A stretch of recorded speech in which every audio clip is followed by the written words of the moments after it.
And I have this analogy that I use when I explain surrogacy to someone who is considering it or starting it, or what it's like from a very raw perspective. And I am not a pro football fan, but I do love a good college football game. Okay. And and for my husband and I, we were riding pine, man. Whoever thought making a baby could be so hard? Luckily, the fertility journey isn't meant to be traveled alone. Eloise Drane has helped hundreds of people build and grow their families over the last 15 years, and she's ready to share her insider knowledge and expertise with you. So grab a seat and let's talk fertility and alternative family building in the Fertility Cafe. Welcome back to Fertility Cafe. Today, we're talking about safe, independent surrogacy and speaking with Candace Wohl. Candace, writer, public speaker, and oversharer of all things infertility, is now a mother 2 times via surrogacy over a decade-long struggle. Candace and her husband, Chris, decided that in order to overcome adversity, they must stare it directly in the face with humor and positivity through their award-winning blog, Our Misconception, which started in 2012. Candace is also a contributor for Huffington Post, POPSUGAR, Pregnantish, and many other online sites and magazines. Candace, it is so great to have you on the show today. Thank you for joining me. And how can I not say yes to the fabulous Eloise? Oh, thank you. I appreciate that. I could sit here and empty a bottle of wine and talk with you all day long. So this is a pleasure. And that's the problem, that we can continue doing those bottles without an issue. So, yeah. So obviously this is going to be a very casual conversation, but I do have notes just so I can make sure that I get to all the good points. And you, as we know, have built your family through independent gestational surrogacy, casually referred to as surrogacy. You and your husband, Chris, combined your genetics using IVF and had 2 women on separate occasions carry each of your children. Is that right? That is correct. Although there is a little bit of a cliffhanger in part of that. In the middle of that, we actually were in 3 surrogacy contracts. Oh. And yeah, but the second one after the contract was formed backed out last minute. So, yeah, so we entered in 3 independent surrogacies. Wow. Okay. Goodness. Okay. Now my brain is even going more so than even what I had jotted down for notes. So, but wait, I'm already getting excited. I'm sorry. So, well, would you mind just kind of sharing a little bit first about you? I mean, yes, there was an intro, but I always like to have people kind of just share directly about themselves so that people hear it from you.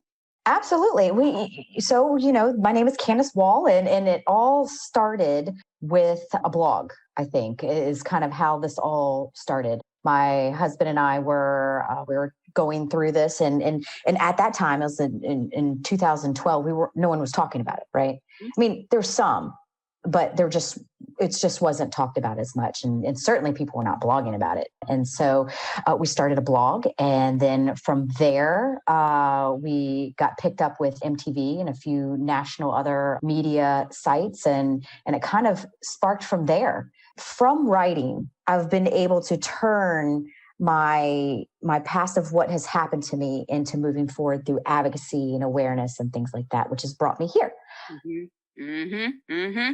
So now you and Chris, you did all of this on your own, what would be called an independent surrogacy journey. You started documenting about it, as you said, in 2012. And and even now, I can only imagine 2012, there was hardly a whole lot of information out there regarding infertility, let alone surrogacy. Mm-hmm. So, and I know we've made progress, clearly, but more is definitely needed, especially on the surrogacy side.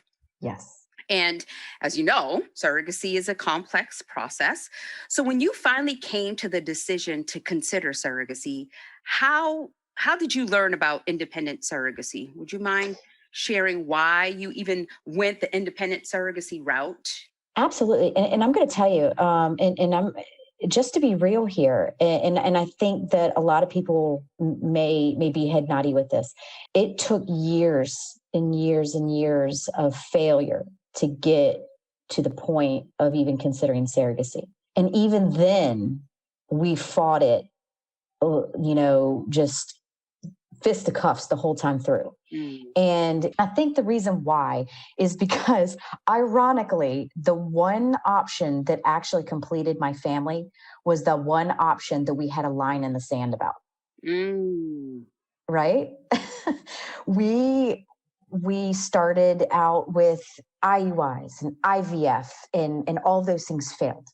You attempted IVF yourself. How many times? We had 6 IUIs, 6 IVF failures. Ooh. And the 6th one was around the 5th IVF, I had started to form the beginning stages of uterine cancer. And my OBGYN oncologist and my reproductive endocrinologist, there's a lot of gists at the end of that. they worked together in coming up with a plan, and both of them, rightfully said, hey, we need to shut the door after this, and we need to start considering a hysterectomy. And so that 6th one that failed was my chips all in, and it failed. I went bankrupt, emotionally speaking. Right, of course. And that was it. And so I remember sitting around with the MTV crew at the time, because they were filming us during this time. And I opened up a bottle of wine on the table. And this is after I just heard the news. And I said, number 1, you need to have a drink with me, because this is pretty heavy. And number 2, we're going to sit here and call up some adoption agencies. Okay. Right. So those failed. We had miscarriage. We had someone change their mind throughout that. And I was so angry. I was so angry during the adoption time, because there's so many things like, we had to lock up our medications. We had to do all these things that I don't understand why we would have to do that. It was just a very angry stage in my life. And we started fundraising for the adoption, because we had already expended all of our financial resources for that. And my mom, this is the really weird part here. My mom, who was adopted, said to me, because I had recently had a Facebook message sent to me from a friend. It was an acquaintance. And she said, hey, I've been a gestational carrier twice now. If you're interested, I would love to do a surrogacy journey with you. And I closed out that message, and my husband talked about it. The line was still in the sand. If both of us can't be involved, then we're not moving forward. It was an all in or all nothing kind of situation, right? It really has to be. And I talked to my mom, and I said, hey, like I said, she was adopted. And I said, Mom, I have this woman who is interested in being my surrogate. And we have 2 embryos remaining, but I just don't know if it's the right thing, because it's somebody else and it's not us. And I don't have any control over this. And she basically said, Candace, you're a fool. She said, you have a bird in hand right now. You have somebody who's willing to do this. You can adopt for a sibling later, but take this opportunity. And that is what erased that line in the sand. Because I talked to my husband. I said, I think we're being stubborn. I think that we are not looking at what is right in front of us and the options that we have.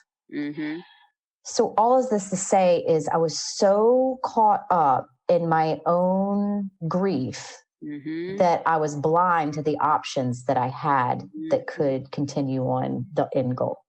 Right. But rightfully so, though. So as you know, although many may not yet, I recently launched Surrogacy Roadmap, which is an online guide for families wanting to complete independent surrogacy journeys. And the first topic I discuss is mindset. I think once intended parents begin down the path of surrogacy, they have to have the right mindset. And of course, any family building adventure can be stressful. What's your thoughts on mental readiness and mental preparedness for a journey? Like, how did you work on your mindset? I mean, I know with your mom and funny enough, it ends up being that 2021, my word for the year is perspective. And what is weird is every day when I'm reading something, I'm seeing it. And maybe it's because I'm hyper-focused now on that word. But I think when somebody goes into it, they, as you mentioned, you weren't ready. But it was rightfully so that you weren't ready. It's not something that somebody could just hop right into, and it's not going to be a big deal. So what is your thoughts? Oh, perspective. I have all the praise hands right now. That's such a key word. It is. That is 100% what it was, is you have to change your perspective, but you have to be in a place where you can. My issue was in being in that mindset is I had to address my grief. Mm-hmm. I had to address the loss of ever being able to carry my own pregnancy. It's not even hey, this might happen once you do this, or hey, why don't you try to adopt and guess what, you're going to get pregnant. Mm-hmm. Or, if I just relax. No, I don't have a uterus. It's gone. Mm-hmm. It's gone. Mm-hmm. That door is shut, sealed, no other option. And I had to come to peace with that. Mm-hmm. Mm-hmm. And that takes communication with a spouse, because they're grieving differently, and he has to be in the same mindset as I am, because you can't go into this with different mindsets. And I also had to be in a place where not only am I ready to enter into a new option that seemed so foreign, and it seemed that I was fighting it the whole way, but I also had to go into it with reckless abandon. Mm. And so it takes a moment. And for us, it took 6 years to even get to that place. Yeah. To even consider it. Yeah. I mean, because if you think about it, and even for you, and wanting to ask you, how do you personally handle the fact that there was another woman carrying your babies for you? You have no control, you have no say, you have no power. You are literally at the whim of another human being, where she doesn't live next to you. She has her own life, has her own children, has her own spouse, can come and go as she pleases. And you're kind of just like, okay, I'm just going to sit and wait for 9 months and hope that she's doing everything she says she's going to do. That's really interesting that you bring that up. And I have this analogy that I use when I explain surrogacy to someone who is considering it or starting it, or what it's like from a very raw perspective. And I am not a pro football fan, but I do love a good college football game. Okay. And and for my husband and I, we were riding pine, man. I mean, I am on the sidelines. I am sitting there, and that's all I can do. And in the last minute of the game, the score is tied. My quarterback has the only game-winning ball. Mm. And all I can do is watch as people try to tackle. There are, distractions everywhere. And her goal is to get past that line. And all I can do from my perspective is cheer her on and give her every bit of my attention, and making sure that we are in this game together to win that ball, whether I'm riding pine or I'm running right with her, making sure she doesn't get tackled. Mm-hmm. There's no control. Mm-hmm. Mm-hmm. But I do have control over how I make sure that this surrogacy goes well. Mm-hmm. And it starts with support and communication, and making sure that we're all on the same team. Oh God, yeah. Yeah. And I can't stress the support in communication, because I think a lot of problems that we as a society have is that we lack the communication to be able to open our mouths and speak on what the problem is. And then when we speak on what the problem is, to be able to listen to what the other person's perspective is, and then be willing to hear and take in their perspective, and stop being so one-track minded. I read something that said, when each individual, we all have our own eyes, and it takes the bigger person to be able to be willing to see the other person from their eyes, and for them to see from your eyes, so that each of you can see from both sides. And that is definitely a problem with our society. Oh, and every aspect. Absolutely. I mean, this couldn't be a more nail on the head. You have nailed it. Absolutely. Because, we could learn so much from listening to each other. Yeah. Really can. And that goes into, surrogacy. And Right. Do you agree with your husband on everything? Good Lord. Absolutely not. And he will probably be the only other time he'll come on this podcast again is to say that, nope, absolutely not. Right. And on my perspective, do I agree with everything that my husband says, or does he agree? No. And I'm living with him, right? Mm-hmm. You're now married into a relationship in surrogacy with another person and family on topics that are pretty deep. Mm-hmm. And conversations that are pretty deep that not everyone is going to see eye to eye on. That's right.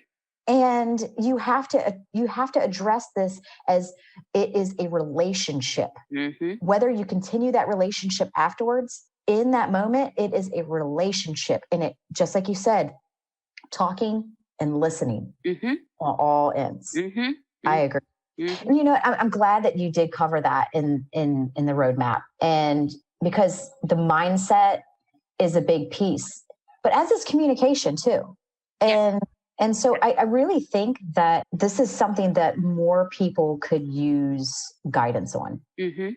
Mm-hmm. Yeah, definitely. And I think for many, they think, okay, I'm doing independent surrogacy. And so, and we know often, I definitely hear that the concept of finding and screening a surrogate is tricky, which is often what inspires folks to feel they need to use an agency. Mm-hmm. But I'm curious, how did you find your GCs? And I didn't realize that it was 3. How did you find them? And then how did you screen them? And then one last question to that, and I know I'm throwing all of them at you at the same time, but how did you go into it with your mindset now that you've made that decision? All right. Well, I think so. If we put it in buckets, so how did I find? And really taking a step back here, I think people who do consider, not everyone who considers independent surrogacy are in the same shoes as I do, but for the most point, either it's cost or they have a bird in hand per se. They know someone. Mm-hmm. Okay. Those are 2 major reasons why they would consider it. For me, the option didn't come clear until it was right in front of me. So for the first surrogacy, I had someone approach us. And really, I'm lucky in the fact because I think part of it was we made ourselves vulnerable by sharing our story publicly. And we made ourselves vulnerable by, posting on social media and all of these things. So people knew what our current situation is. But not everybody wants to divulge that kind of information. Mm-hmm. And I think that also is something that separates people from doing independent versus, other options as well, is because they're like, hey, I'm willing to put myself out there in what's going on, and I'm willing to ask for help. So there's several factors that kind of go into that. But how I found my first one was she saw that we were fundraising for an adoption, because adoption, despite what people think, it is exceedingly expensive. Mm-hmm. And there's not a lot of financial resources out there to help aid that. So that's how that one happened. The second one, I had written about how my youngest daughter, who we had at that time through surrogacy, from our first surrogacy, was literally stalking me for a sibling. And it was quite awful. Well, my friend's mom is pregnant and da-da-da. I said, Mom, baby, I know her tummy isn't broken, but why don't you pray to Jesus? Why don't you pray that he fixes you? These were the conversations that we had. And I said, look, Jesus can do a lot of things and he can make things happen, but he's not going to fix my uterus. He might give me new opportunities, but Jesus works in different ways, honey. Mm-hmm. but tell them to fix it. Mhm. And they don't understand. Mhm. So, I'm writing about this and that pressure of, trying to explain infertility to a 3-year-old, Yep. which is, or, almost 4-year-old at the time. It was very difficult. And I had a woman that was involved in a support group and did some advocacy work with us, offer. She said, look, I know what it's like. And being a mother is the most amazing thing in the world. I want to do what I can to help you. And her fertility issues were very different from my fertility issues. She had genetic abnormality problems, whereas my eggs are great. Mhm. Her bun is great. Together we make a match made in heaven. Mhm. But she was not a known gestational carrier. Mhm. We went through all the testing. We went through all the contract piece. We did all of the things. We checked all the boxes. But at the end of the day, she backed out on pretty much calendar day 1. And it was devastating. Yeah. And I think what's really important, both to gestational carriers, people who are considering being a gestational carrier, or IPs who are considering being IPs, is if you have someone who is not all in that, you have to respect that. Yeah. And on the other side of the coin, don't put yourself so far into the process where it's going to be not only a heartbreak of that chance that is now dropped, but also the financial aspect of loss as well. Because we lost around 24,000, and not protected, obviously, because independent. Yeah. And so that I went through a little bit of depression after that. I mean, that was a really hard loss, and because it was the loss of a chance. Sure. And we were left with now 5 embryos and no option and nowhere, no game plan, no nothing. The third, be ready for this. My husband found our 3rd gestational carrier. How does that even happen? Yeah, please do tell. So I'm not trying to cross the boundaries of male versus female, but let's just call it what it is. I think the female piece of this, they are really active in the process and getting everything going, right? Whereas the man is like, okay, I'll handle the other logistics. They're present if you have a present couple. Well, my husband and I both deal with grief differently. I was like, I went off of this roller coaster. I'm done. I can't. I just don't have any more left me. Let's wrap this beautiful family of 3 in a box and enjoy our blissful life of what we have fought for. And he's like, Candace, I feel deeply that we need to move forward and try for a second child through surrogacy. I said, okay, if this is what you want, and if this is what you feel so strongly about, I will support you, but you're going to have to sing the lead. I will help you with the hook. I can't sing lead here. It's all you. And I even gave him, I said, okay, by the end of this summer, if we don't have an option, let's go ahead and shut the door. Do you agree? Yes. Okay. Damn it, if July, because the cutoff was August. Damn it, if July, he didn't call me 6:30 in the morning and say, hey, I'm at my faith-based workout group. It's this group called F3. And it was like one of my workout buddies came up to me and said, hey, I hear you and your wife are trying to find a gestational carrier. Are you interested? Because my wife is looking to become a surrogate. And the rest was history. She was a new, she was not an established surrogate or gestational carrier. And there was a lot of coaching and working through that in that process. But that is how the 3 came into our life. And I just find it so fascinating that, because everybody knows I'm definitely a believer, and I find it fascinating that your 3-year-old had more faith than you probably and potentially your husband. And she was probably the one who God or Jesus was actually listening to and was like, oh, don't worry, baby. I got you. Oh, and don't you forget for a moment, she doesn't gloat about it to this day. Aren't you glad? Mommy, aren't you glad that you still...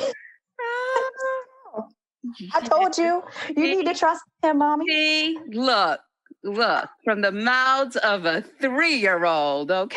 Oh, So she gloats about it now. Oh, yes. oh my God. Mhm. So, well, would you mind sharing about your surrogacy journeys? Like what your relationships was like, and did you attend doctor's appointments? And what about the spouses and their relationships and communications and meetup? Like, how were you able to touch their bellies? Like, how was it? Each one was so different, but I think let's start with the commonality. The commonality is how Chris and I are just as people and how we approach this. One of the things, again, going back to the quarterback, is we approached everything in support. We tried to do everything, like every single goal, that a milestone that would hit, we would try to celebrate.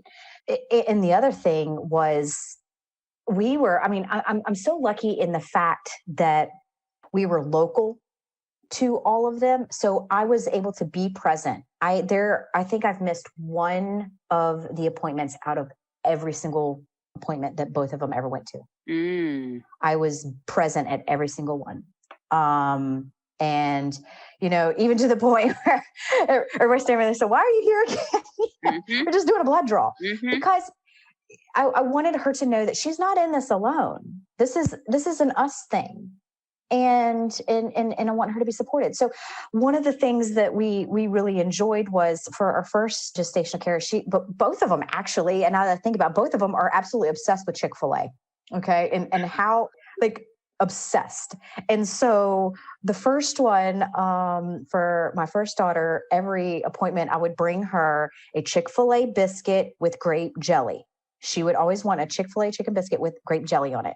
And she would sit there in a waiting room as she's waiting to be called back and eat her biscuit and enjoy, that was her thing. I always brought it to her. And then the second one, we would just do bigger things, because she would eat Chick-fil-A all the time. So that was, But one of the things that she really had a hard time was with she had a problem with the progesterone injections. They wear on you. God, yes. They're awful. Yeah. Okay. And I think it's part of recognizing that she never had to do this. So number one, she's like, why do I have to do this in the beginning? I'm fine. There's no reason why I have to do this. And number two, this is painful. This isn't fun. Yes. And so recognizing that from an IP standpoint is, how can I make this fun? How can I make this not suck? And what is that dangly carrot that we can look forward to? Because if I'm going through something hard, I need that dangly carrot. Yeah. And for her, she was like, I said, what is your favorite meal in the whole wide world? Like, what? I gave her like a basket of things to help with the shots and all the things. But, apart from silly Band-Aids and apart from, checking on her with these injections, what is the meal that you look forward to? I love crab legs. I said, then girl, you were going to get so many crab legs. Like the last day, it's going to be a feast. And that's exactly what we did. I had all the crab legs, all the seafood. It was just, we ate so much of that just because, but that's how every situation was. Yes. In this. Yeah. Yeah. It's not just the chicken biscuits. It's not just that. It's remembering birthdays. It's, hey, what do you need? It's not just gifting. It's just being present. Yep. So present sometimes is present enough. Yeah. Yeah. And when it comes to independent surrogacy, all of the small details that typically an agency handles so that you don't have to really discuss it, how did you guys work them out? I mean, from the details of the relationship or the type of relationship, how much you're going to communicate, from what about compensation and what those expectations are. And even about, once delivery comes, can you both be present. I mean, I have some surrogates that were like, well, I would prefer they be in the room, but, have my privacy. So like, how did you make sure that you were on the same page before you even got started? That's really, I swear I could write a book on that just in general. And really for time purposes, I do want to address the birth because, and then I'll address kind of how did, we do that. Okay. But both gestational carriers are very different when it came to that. I was my first gestational carrier. She's just wide open. That's just her personality. That she's like, hey, you want to hold my leg while I push? And I'm just like, yes. And then she's like, hey, Chris, come on. Like, like. Yeah, that was me too. That was me. Yeah. Check this out. Yeah. It was awesome. Yeah, I was like, I don't care. The whole community can be, don't freaking matter. Do this, Yeah. like. I just want them out. Yeah. Bring the camera. Yeah. Whereas our second one, our third one is, she's very conservative. Mm-hmm. And we had to respect that. Mm-hmm. And at the very beginning of the agreement, it was okay if both of us were present. Mm-hmm. As we got closer, she decided that she could only have me there and my husband have to stand outside the curtain. Mm-hmm. And this is one of those control things. Were we upset about that? Was I hurt about that? Of course. I think anybody would be. We want to, I want my husband to be just part of this, to see their first breath and all these things, right? Yep. But this is a woman who is doing this amazing act. This is her request. Yes. This is 10 seconds, maybe 5 minutes of a small portion of a full lifetime that I will have with this child. Mm-hmm. It's okay. Mm-hmm. Mm-hmm. It's fine for him to be behind that curtain. Mm-hmm. If she's happy, she's less stressed, she's going to be okay through this labor. It is what it is. Mm-hmm. But I think it's easy to get caught up in that in the moment. Yes. So backtrack to, how do you keep up with all these things? Woulda, coulda, shoulda. I've learned a lot through each one. And if I went through another one, I would probably learn some more. Mm-hmm.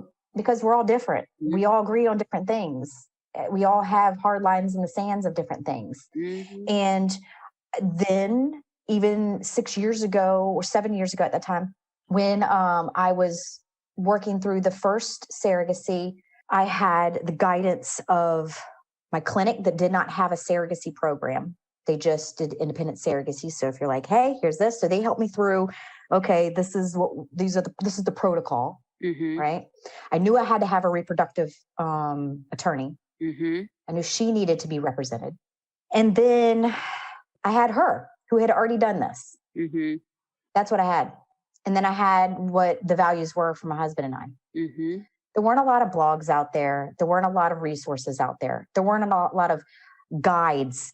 Step 1, step 2, step 3, step 4, step 5. I had to figure this all out Yep. by myself. Yep. And it wasn't easy. Yeah. So there was a lot of woulda, coulda, shoulda. Yeah. But at the end of the day, we made sure that our contracts protected both parties and that we had great guidance because we did seek the help of a reproductive family law attorney. And that's so important. Mm-hmm. You can't get, your Uncle Bob who has a law degree to do this. Yep. Oh God, yes. Yeah, please don't. Yeah. It's, Mm-hmm. And, but I think the biggest area of communication that seems to fall through before and after the contract is the birth plan, Mm-hmm. is the details of the birth plan. Mm-hmm. And both of mine, there was I wish we would have worked this out. I wish we would have talked about this beforehand versus right at the 11th hour. We're like, but I don't agree with this, but hold on, it's Yep. So that's a big deal. And more people need to talk about that. Yes, I definitely wholeheartedly agree. So especially independent surrogacy, well, indeed, non-traditional family building can feel so overwhelming. What aspect of independent surrogacy did you find most challenging? Like, is there anything you wish you had known beforehand or that was available to you? Or I think having that intermediary Mm. One of the things that I tell people who are ever going to get into an independent surrogacy, and this circles right back to that intermediate piece, is I wish that I would have put in the contract that every trimester there is a mandatory mediation and or meeting with a counselor of some sort, even if things are blissful, because it is an emotional, it is beautiful as much as it is complicated. And there's a lot of complicated feelings. There's a lot of complicated things that might come up that I think needs to be mediated and worked through. And I wish that was available. Yeah. For the infant surrogacy. I wish I would have had the forethought to put that in, and because I think it would have helped ease the stress and the mental burden that can go on both the gestational carrier and the IPs. Yeah. And their family. Yeah. Yeah. No, I think that is extremely important. I'm curious though, did you guys ever consider doing the surrogacy agency route? It wasn't an option that I had in front of me. And I think that is due to lack of awareness of surrogacy options. And then surrogacy is really booming more now, right, than it was then. We're like the unicorns of the infertility community. It's rare, it's magical, and not people know much about it, you know? And so there just wasn't a lot of information for me to even consider it. And then, even then, I think there's a stigma that is around an agency. And that stigma is it's out of reach. It's I have less control, and financially, yeah. And I think by understanding what your options are and knowing that, okay, there's other things that surrogacy agencies can do for you, and it might be worth listening to. And it might be worth considering, if anything, for guidance and fact finding in your fact finding process. Because even if I had that guidance of, well, A, B, C is kind of where you start, that would have been great. Yeah. But I didn't have that. Yeah. Well, and it's exactly why I started that surrogacy roadmap. I mean, because when I first said started telling people that I wanted to do it, and everybody's like, why? Why would you do that? You're competing against yourself with it as an agency. And I'm like, no. Because there are so many people out there that agencies are not in their reach. They can't, for whatever reason. But at the same time, you want to be able to give somebody a guide so that they can enjoy this experience. Who wants to, have, knowing that they're getting ready to have a child, and it literally be fraught with angst and frustration and anger and, all the emotions, when you want it to be joyful, you want it to be where, you're getting excited and starting to think about baby names and starting to think about how you're going to create the nursery. And not to say that even if it goes smoothly, that it's not going to have these other emotions, but let's limit how the stress of it can overtake somebody. And that's the problem, is that for the longest time, there was nothing out there. Yeah. And sadly, it takes a long time for those stigmas to lift. Yes. And I think, by doing this and talking about it and offering these options, which, I'm just gonna be real. I don't see a whole lot of other people offering these options. Yeah. And that just kind of goes to show you in your moral fiber and in your passion for wanting to help people grow families, regardless of how they choose to do it. Well, I thank you. I appreciate that. But yeah, it is definitely something that I feel just so many people, and especially now with COVID, good Lord, there is so many intended parents coming out of the woodworks. They've been home, they've been quarantined, they've had time to sit down and think about what is it that I want? What is truly important to me? And being able to complete their family has now become top priority. And there are, like I said, there's like literally people coming out of the woodworks, and it's wild, really. And for some, when for you, when you started down your infertility journey, you obviously selected a clinic to assist you. And then I'm curious how you selected your clinic and what were some of the things you considered when you were selecting it. Well, for me, it was familiarity. I had a team of doctors already established. I've been working with them for years. And it also happened to be the first clinic in the U.S. where an IVF baby was born. So they I had knew what they were doing. they knew what they were doing. It was EVMS, the Jones Institute, is where we ultimately rested our hat and of our fertility pursuits. After that certain time, we had already formed a bond with them, and I think when it comes to your people and your team, they have to feel right. You have to make sure that you feel that they have your best interests in play. Yep. And that you don't feel like just a number. And, I still keep up with their staff now. I mean, they are just wonderful people. And so I chose them out of relationship based and of how they made me feel. They were reputable. These were the people who I knew could do the right job for this, but for some it's access. Yeah. There's not a lot of clinics that are nearby. So this is what you got. You get what you get. You don't throw a fit. Yep. For me, I have within an 80-mile radius, we probably have over 7 clinics, maybe more, that are well known. Just in that. So access isn't an issue, but for a lot of people, that is. Yeah.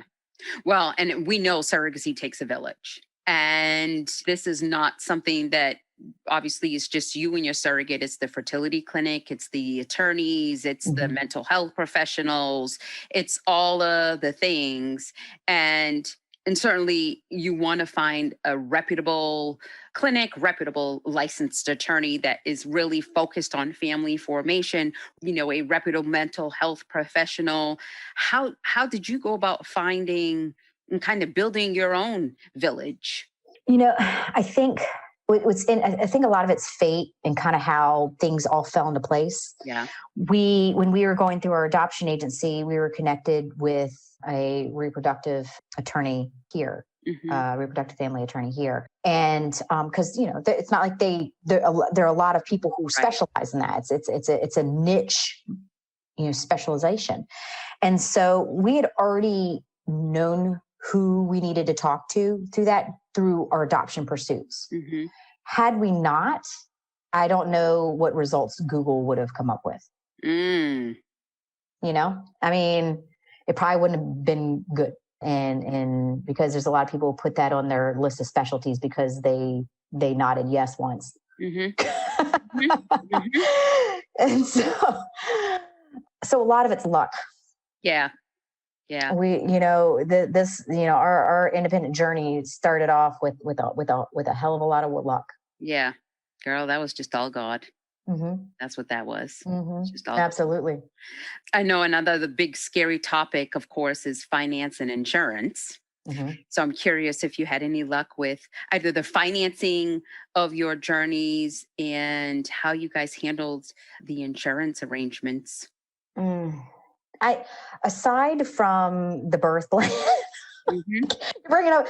Ooh, that's a hard one. That right there is what takes the longest time of planning a surrogacy, is working through that piece right there. The insurance and all of that red tape and hoopla. Oh my gosh, it's awful. Yep.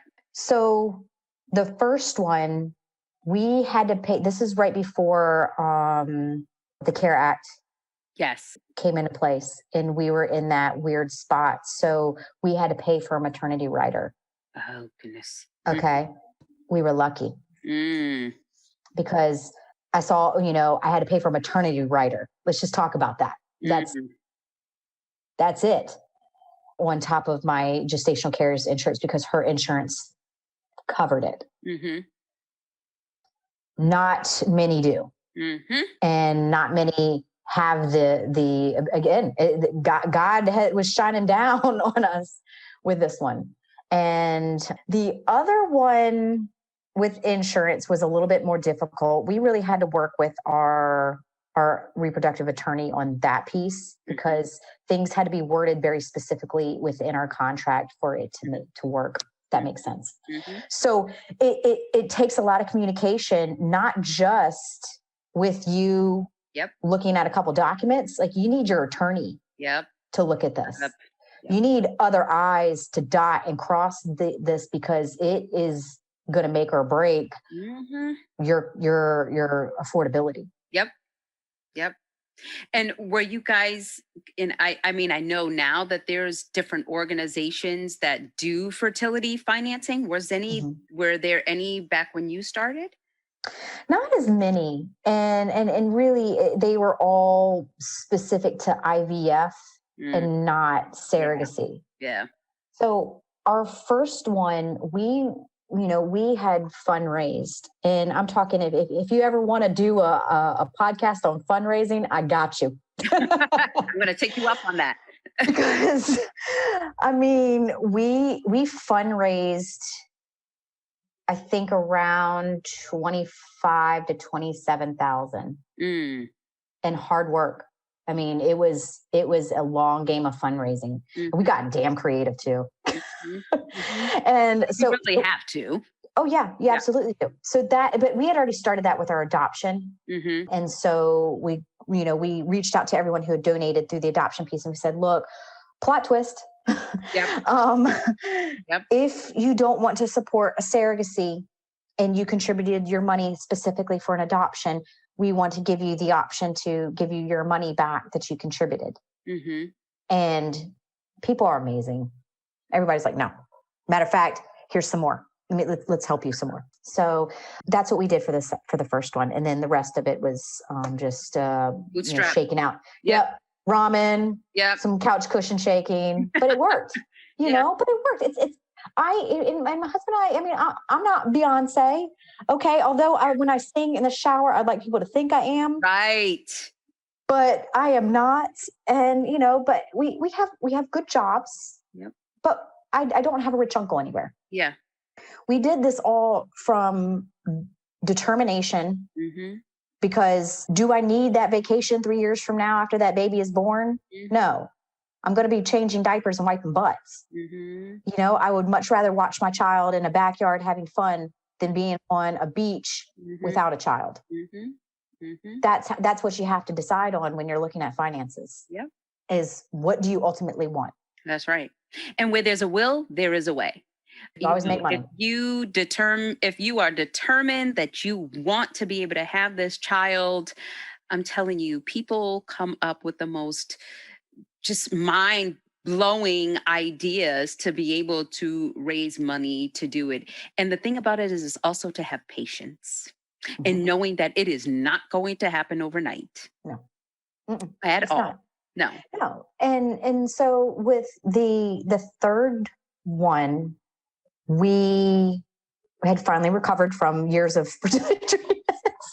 Yes. So at least we had a little bit of money, and we also had to make sure that, when we were affording a second child, what can we afford? And then what do we have to make sure that we keep as secure, because we do have another child that we have to look for, we have to, so we looked into loans, and we got a loan, and I'm proud to say a month ago, we have paid our... Woohoo! Celebrate with you.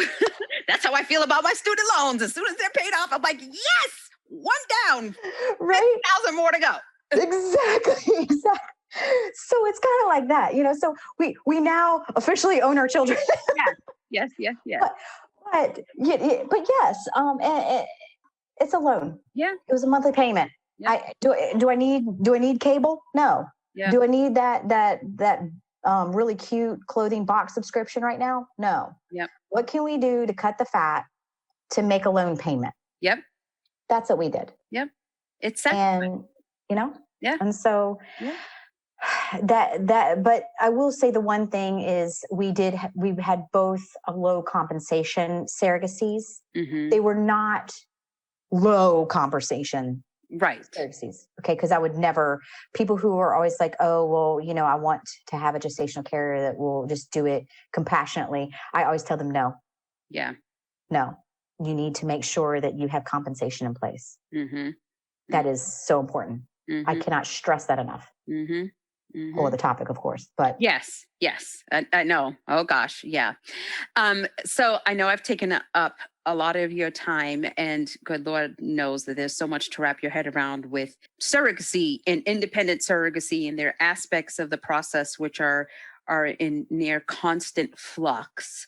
Mm-hmm. What advice would you give someone considering independent surrogacy?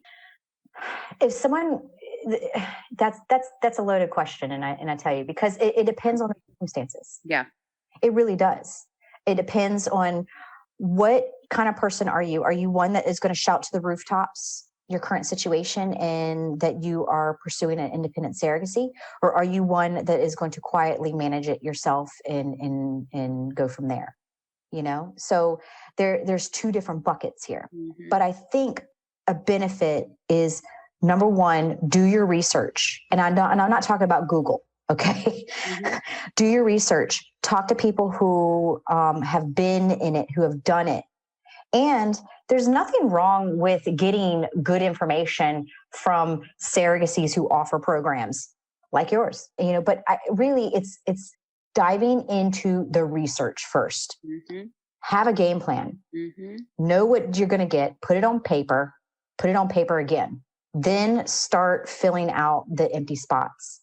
But I think one of the things that's most important, though, about pursuing an independent surrogacy is you have to have the right people on your team. And I know you mentioned that before, but you absolutely have to have the right people on your team. And that is one thing that you cannot cut corners on. Mm-mm. Yeah, absolutely not. Absolutely not. That is, because having the right people on your team is what is going to make or break your journey. Mm-hmm. That is what's going to make or break your journey. So absolutely. Well, thank you so much for joining me, Candace. It was always a pleasure talking to you. And like I said, I know we can go on for hours and hours and hours. So I really do appreciate your time. Eloise, I love you, and I really appreciate you having me here. This is it's always a pleasure to talk to you, especially on something I absolutely am passionate about. Awesome. Thank you. Thank you. I hope you found this discussion helpful as you weigh your next steps. You can follow Fertility Cafe on our new Instagram and Facebook channel under Family Inceptions. If you haven't yet, go to your listening platform of choice and subscribe, rate, and review this podcast. We'd also love you to share Fertility Cafe with friends and family members who would benefit from the information shared.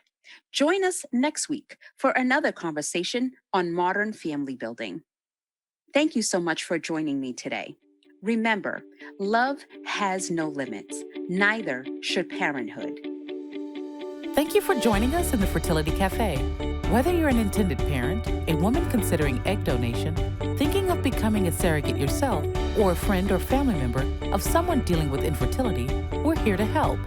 Visit our website, thefertilitycafe.com, for resources on fertility, alternative family building, and making this journey your own.